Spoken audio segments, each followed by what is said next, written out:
Ladies and gentlemen, it is finally time for us to do a bit of a breakdown and see what Septimont is going to be all about. And so we've got a bit of a spoiler warning over here. I think this is really just predictions. Going ahead from Sydney Marr, talking about Septimont in Wuthering Waves. And boy, oh boy, this is probably one of the most exciting region expansions that we've had in the game to date.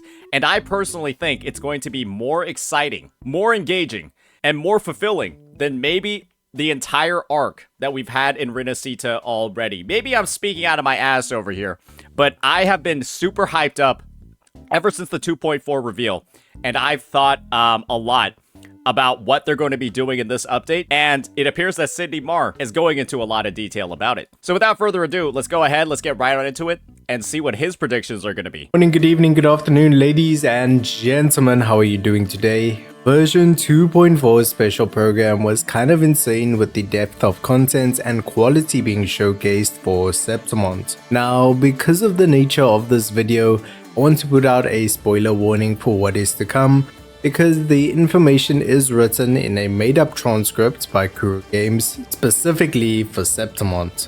Everything is coming from the special program in this hidden transcript, and once you decode the words, Wait, so did he just, like, go in and then, like, read this shit on the side and then, like, get into, like, the alphabet and then, like, actually translate all of it? Like, by himself? God damn, okay. It's GG. All I can say is that if Wuthering Waves and Kuro keep increasing the quality of content like this, like we've seen from version 1.0 to where we are now, yep, we may actually have Game of the Decade on our hands. Maybe I was right. Hey, I didn't even know about all this secret transcript stuff, but, that is a bold claim to make. Just from, like, I guess getting, like, the story pointers and all of that heading on into it. And you want to know the best thing about these, the Wuthering Waves live streams for me? Is that they show so little of the story. They show so little about what's actually going to happen. They give some of the most general, vague synopsises possible when it comes to, like, what is going to come in the update. And the end result is that everything is, like, a complete surprise. When we go through and we experience it in the story, it's nothing like all of these different Hoyoverse titles where they're just going ahead and telling you literally everything that's gonna fucking happen in the trailer of the quest or in the trailer of the update. We don't know shit about what's coming in 2.4. And yes, Game of the Decade, not even Game of the Year. Now, hear me out. The world building quality from area to characters in correlation to their cultural inspiration is something that you only really see in AAA quality games. Sometimes games take a small portion of it and make their story. Wuthering Waves is taking a big chunk of it because they're that good. Alright, that's enough glazing, enjoy the video. Okay. As we've mentioned, the secret to all the information in this video comes from the Septimontian script. He fucking did it. And you wanna know what the best part about this is? I feel like even if Sydney Marr was wrong and he was like incorrect about what's on here, nobody's gonna fucking fact check this, dude. Like, that's something we got. Nobody's gonna fact check this. Just on a side note, as I'm editing this, I see Kuro have posted a little bit about this. So if Kuro do reveal the extra information we're going to be covering, then I will remove the spoiler tag. And in the final segments of this video, I'll give a brief preview on how I decoded it, because I think there are some people that would like to see that. Yeah, I think it'd be pretty cool. Yeah. We'll make sure to catch a little bit of that segment at the end. I'd say this one is a bit more challenging than the Raguna one from version 2.0, but it was still pretty fun. So, in Septimont, we have a culture that believes in the hero, not a divinity. More of a sight than faith type of belief. Okay, so more like realists versus like the idealists that we kind of had over in Raguna. Gotcha. Practical versus theoretical. Doing rotations in-game versus spreadsheets. And in previous lore it mentions that Septimont has, or at least had, a government. The main tourist attractions are the Gladiator fights, where heroes of 4 finalists compete in a series of epic showdowns to become the champion or the Great Aegon. Now there are 4 factions that we know of thanks to the Septimont translator and this little advert that showed during the redemption code. First team is the Blue Furies with this symbol of what looks like a boat, and yes, that is Furies, not furries. Then we have the Okay, when did Cindy Marr get so funny? Wait, did he like did he decide to start like putting in jokes? Wait. the Vulcan mining with the symbol of what looks like oars. This is massive in terms of lore implications, which we'll touch on in a bit.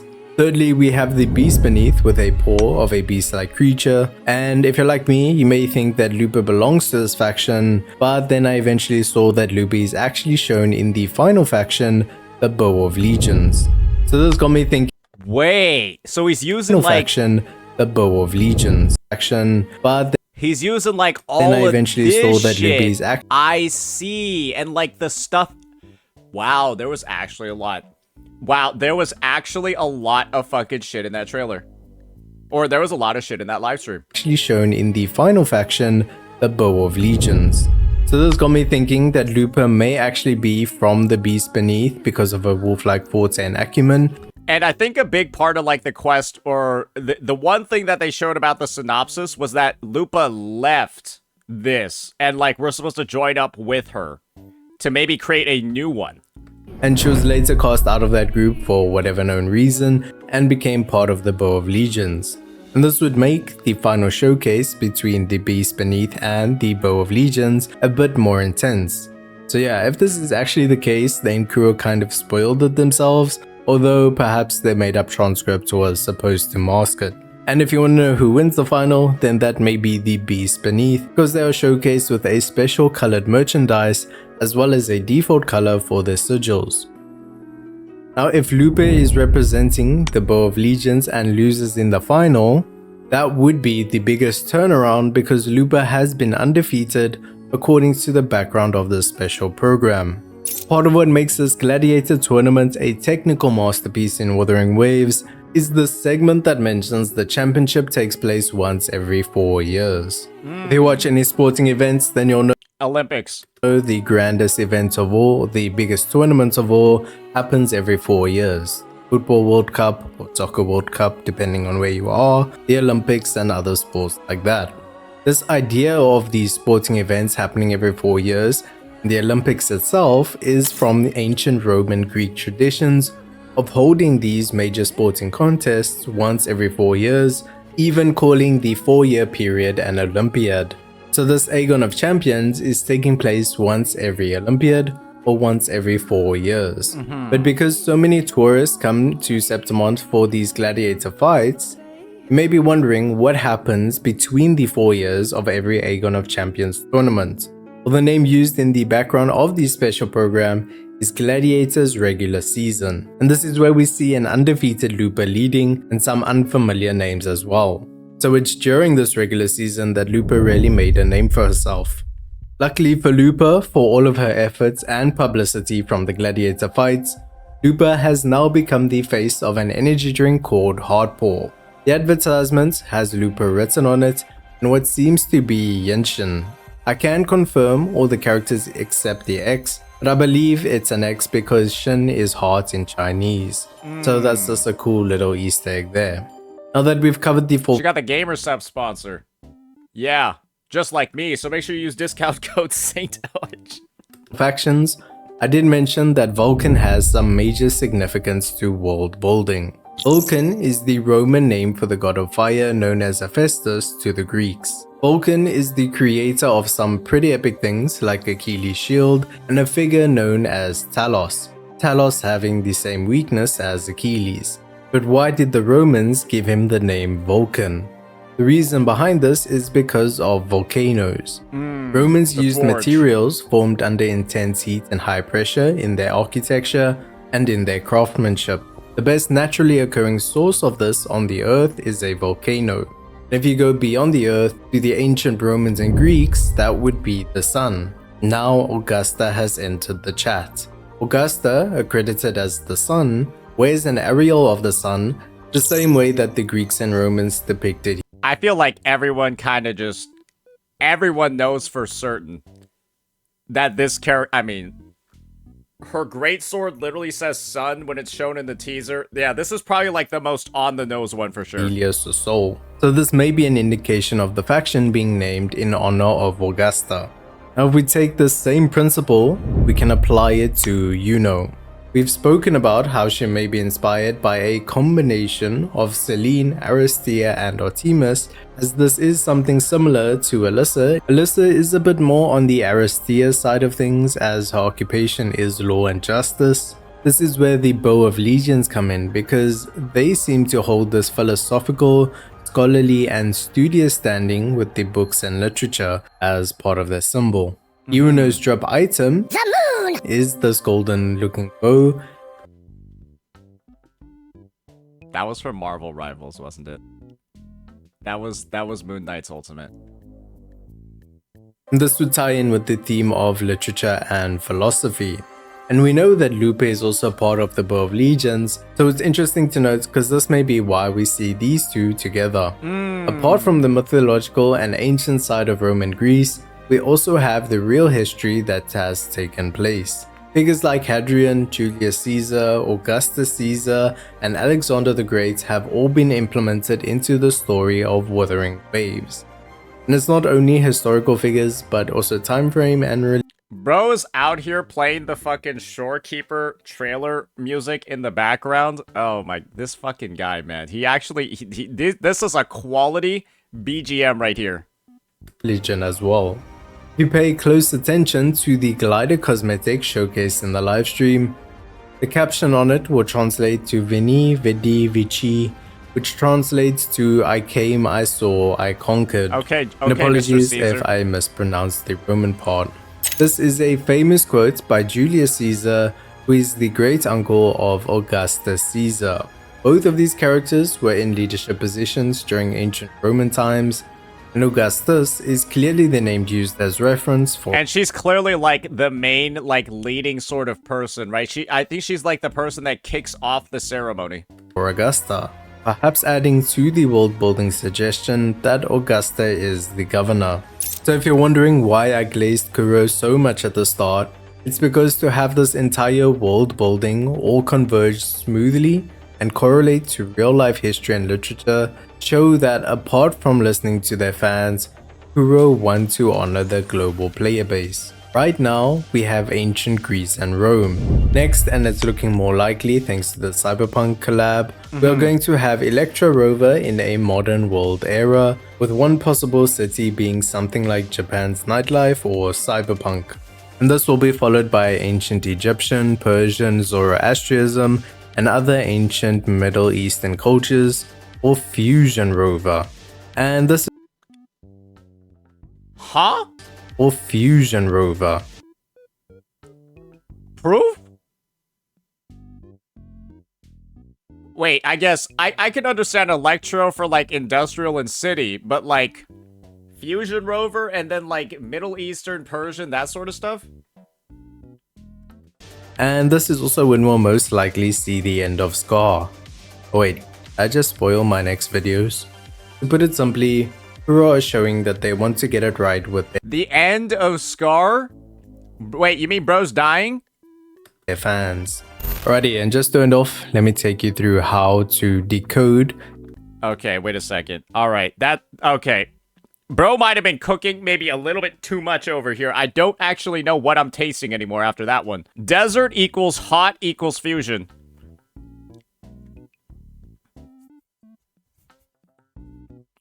The hidden transcript or Kuro's made up transcript and figure out the words. So right here I have my old one from version 2.0 and then I literally just clear it and then put the new one on top of it. Alrighty, so the first thing that you want to do is look for big keywords where you know the meaning of the word. In version 2.0 it was quite easy because I see, because this probably just translates into what the name literally is. And then he would be able to backtrack into it, right? He would probably be able to, like, backtrack into it and then, like, do, like, some rough translations from what's actually over here, right? Because this is clearly the name of the weapon. I don't... Wait. is Sydney Mar Chinese? I have to assume he is, right? Because, like, why is he working with the fucking Chinese version of the live stream? As the Raguna transcript was quoted with the English transcript. So in the English program, they would say new weapons, and right underneath it would be the Renacetan or Ragunan transcript of new weapons. So you can get a lot of the characters that are part of new weapon for that in Raguna, and that's what we have over here. So the two keywords from the Septimont or 2.4 special program can be found that actually say Septimont, and this is only on screen for a few seconds, so you do need something to look frame by frame, because yeah, that is how fast it goes in real time. So from this we have Septimont, Septimont. I see. So he's basically just using all the different context clues from the actual live streams itself to be able to like break all this stuff down, and then gets like the alphabet going. Probably fills in some of the words, and then is able to move from there. Okay, I see. Okay, this doesn't seem like the most wild stuff ever, but holy shit, you gotta be like getting the microscope, right? You gotta be honed in, looking at almost like every single frame. Bro probably had at least a couple of energy drinks, a couple of cups of coffee, before he gets into and does a breakdown of every single live stream. Holy shit. Yeah, it's a lot of stuff that you're probably going to catch on a rewatch. Good God. But the first one that I did was actually Champion, and this is from this little table standing that's here in the advert. And you scrub for a bit, you get to this part here that says Champion. So here we have C-H-A-M-P-I-O-N, and that is what we followed. C-H-A-M-P-I-O-N. And we have the Septimont one. So S-E. P, we already have the P. T, we did not have a T. I, M-O-N, P. Here we go. Now with the characters we already have, we can start looking for small words where we have one or two characters already. And here we already had P and an A. And we see Looper, so we can assume this may be Looper. So we take this as an L and this as U, but then we need to confirm it. That's what brings us back to this part here where we have names with the faction icon. So we have the Beast Beneath, we have the, I think this is the Blue Furies, the Bow of Legions is this tree, and the Vulcan Mining. Okay. I think I get the gist of this one. Yeah, let's just be honest here. Let's do a quick summary of the situation. Bro is a bit of a genius. Bro does know how to cook. I wouldn't be surprised if he has like some sort of like background or like degree in like some sort of literature, right? Either some sort of literature, some sort of like language, that sort of stuff, because I just think this is not really something that a lot of people will get right off the bat. Maybe I'm just talking out of my ass with that one, right? And he's just doing some of his own deciphering. But yeah, we'll be linking this in the description if you want to take a look at this as well and get into the breakdown. For me, personally, I think I've seen enough when it comes to this, and I just want to give my overall thoughts on his analysis and his breakdown. I'm gonna be real, I don't even think that this was really like that much spoilers. I think a good bit of the stuff we already knew, and I'm gonna be real, I think all this has done is like increase my hype for what we're gonna have moving forward. I think that one area he didn't necessarily cover was like the Blue Furies and their involvement in the story, and I guess the idea is that Galbraina over here is supposed to be the one that's like in a majority involved with that faction. And you know, the fact that he was able to decipher so many of these clues, get all of this stuff ready on the docket as we're, just a couple of days, I think we're about 8 days away from version 2.4, is pretty damn neat. And this is the other thing. I'm pretty sure that these Gladiator factions, all this stuff that we're talking about over here, it's not even going to be covered until like the second main quest of the patch. That's my opinion. I think we need to wrap up the Raguna storyline. I think that we need to wrap up the story with like Cartithia first, the Order, all of that. Probably like, do something along those lines. That's going to be the first half of the main story quests. And then we're going to be going ahead. And then in the future, right? In the future, on July 6th, I think that's what it is, the second half of the story quest. That's when we're going to go and see more of like this whole Gladiator dynamic. So there's definitely a lot of stuff that's in store for us when it comes to this version, when it comes to the whole Septimont arc as a whole. And as long as the patches are good, as long as the patches are meaty enough and they go into enough depth, I mean, I think it's just going to be really, really, really exciting. And it's going to be a great time. I'm a little bit skeptical about these ideas that, like, Scar is going to, like, die. The whole Fusion Rover, Electro Rover thing is really interesting. But yeah, a lot of that stuff is coming up in advance. And I guess the idea over here is that Chu Yan is going to be, like, one of those people that's featured in the later storylines, but I have to assume that he is releasing before the end of the 2.0 arc as a whole. So this whole, like, Wuwa 4.0 thing, this is obviously super speculative, right? Maybe Sidney Marr actually works at Kuro Games and, like, you know, he actually knows what's going on and is giving those teasers. But with that, I think that the ending over here is a little bit interesting. Maybe he's being a little bit too ambitious. But overall, great video, great analysis, great bits of info. And I do think that version 2.4, especially with all the stuff that he's saying and all the explanations, I think it could be actually a lot more exciting than what we saw in 2.0. Let me know what you all think. Peace.